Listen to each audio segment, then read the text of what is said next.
That's the sound I want. Be careful, these do cook up very, very quickly, so you don't want to burn these. Let's add a little bit of garlic to this as well.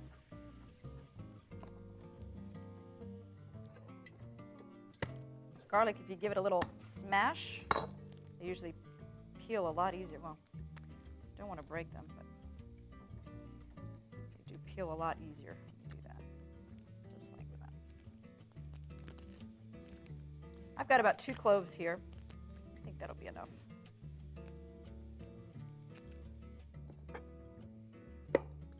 And we're just going to chop it up.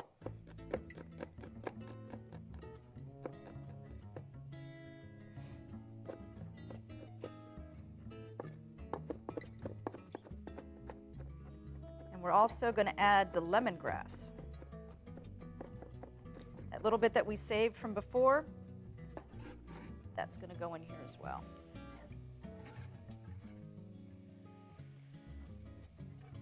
All these flavors together. Really a nice combination. Let's give this a stir. Oh, don't forget about your risotto over here. I think we're okay. Now to this we're going to add 2 tomatoes chopped up. You really have to know how to multitask when you're making this dinner because you got a few things going here all at once. Well, that or you get a helper. You have a little helper in the kitchen. This would be the time to call them in here. Okay. All right, so now let's get the tomatoes going. Tell you, these tomatoes are so perfect. From the garden. Oh, that's what I love about summertime because there is nothing like a homegrown tomato. Nothing. And when summer's gone, this is probably what I miss the most, besides the nice weather, but I do miss the fresh vegetables and fruits you get. Tell you what, if you don't have a garden of your own, find someone who does and be really nice to them so that they'll give you tomatoes in the summertime. Because I'll tell you, once you've had a homegrown tomato, it's really hard to eat one that you buy at the store. Now, if you don't have to use fresh tomatoes. You can use canned diced tomatoes if you want to. But if you do use the can, make sure you get the finely diced tomatoes, because there's some that are just diced and some that are finely diced. You want the finely diced. I want to get these just a little, okay. Okay. I'm going to keep chopping away here. But don't touch that dial, because we'll be back in just about a minute or so.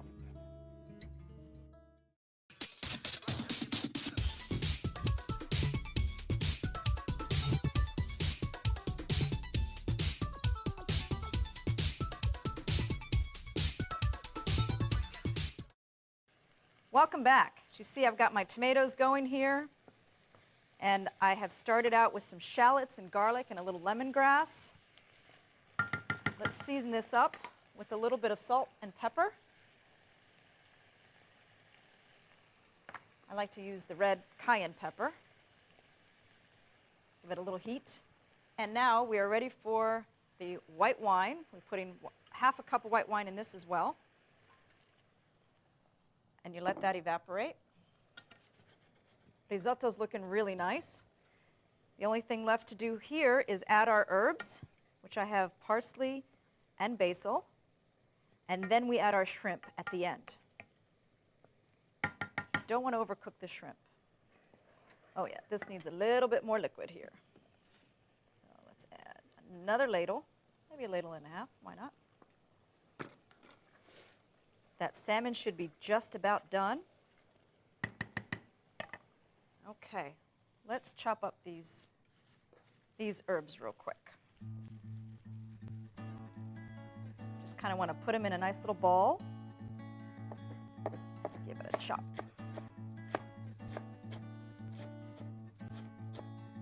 you don't have fresh herbs, you can use the dried ones, but oh, it's so much better if you have fresh.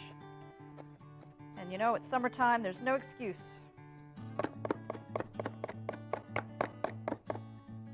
And then we have fresh basil, which actually I like to do is I put them up in a pile here, give them a little twist.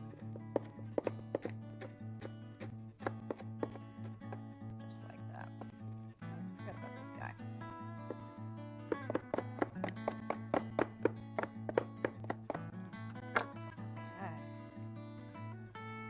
Put that in.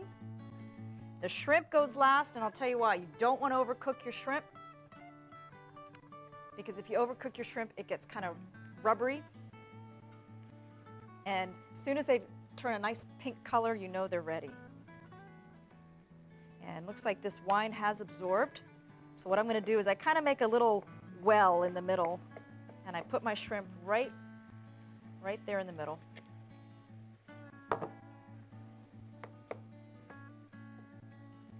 So then what we're going to do is once these are done, the shrimp are done, we're going to mix everything in with the risotto.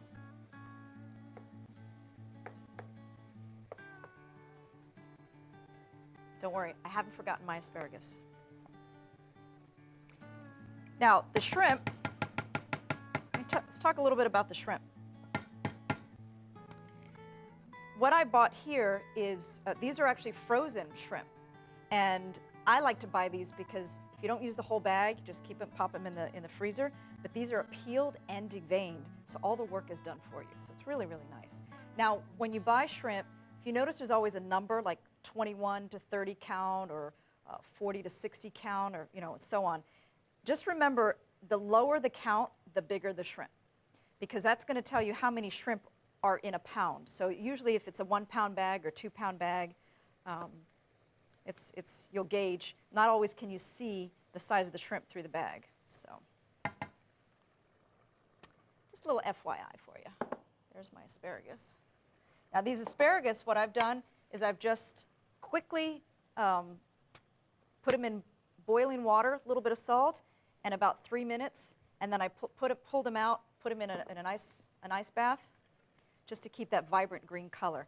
I like my asparagus to have a little bit of a bite to it, not necessarily crunchy, but I like to have a little bite. If you like yours cooked all the way through, then by all means cook them a little longer. This is looking really, really good. These shrimp are almost done. You see how fast they cook up? This is such a pretty dish too, once you put it all together. So many different colors. Actually, it looks very Italian because it has all the red and the white and the green going on. So.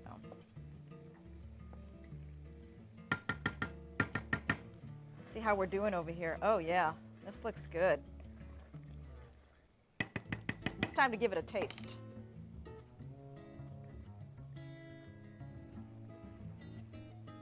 It should be ready.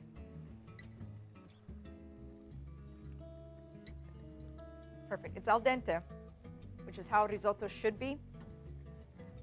Again, that's your personal preference. If you want it cooked a little bit more, a little softer, let it go a little bit more, put a little more liquid in it. But right now, it's al dente. That's the way I like it.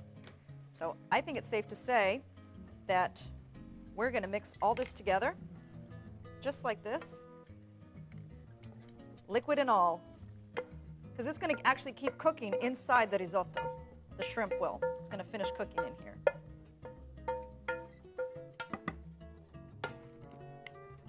So we are done with that broth, so we can turn that off. And we're going to give this a stir. Yes, we're going to add our asparagus in here. Actually, this is like a one-pot meal right here. You have everything, your protein, your starch, your vegetable. All you really need is a nice mixed green salad to go with this, if that. Or, I was going to say bread, but no. Once you have rice, you may not want bread unless it's a nice garlic bread, perhaps. Okay. I'm going to let this cook just for a few more minutes because I want this liquid to absorb just a little bit more. It's a little too much liquid in here. When we come back, we're going to eat.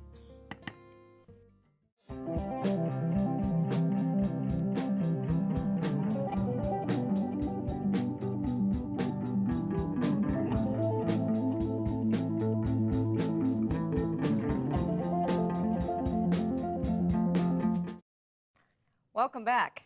As you can see, I'm still stirring. Still stirring it, boss. Still stirring. Sorry, that's an inside joke.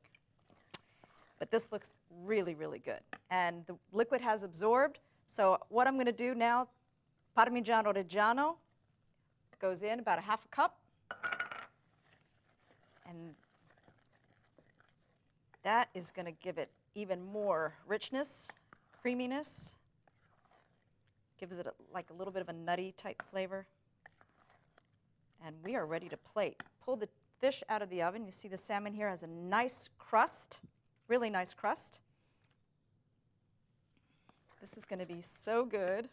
So let's give it a try. I'm going to show you how pretty this is too. Look at that. Turn that off. Get a little piece of fish. I'll get this little tiny piece right here. Look at that. Now I like to put a little bit of lemon, fresh lemon.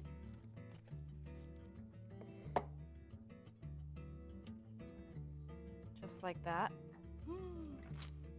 Yum, look at that. Now if you want to add a little bit of Parmigiano Reggiano on top of that, oh, why not? Let's do it. It's here. Come on. Oh, I used it all. No, I didn't. I have a little bit more. Huh? There you go. Well, if you're going to do it right, right? Okay, here we go. Wow, look at this.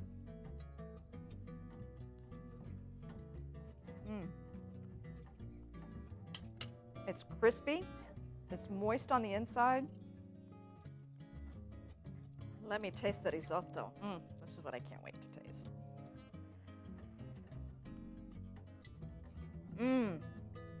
Wow, this is wonderful. Your friends and family are going to be so impressed, I guarantee it. I'm all out of time today. Thank you so much for joining me. I'll see you next time. And as I say at our house, a tavola!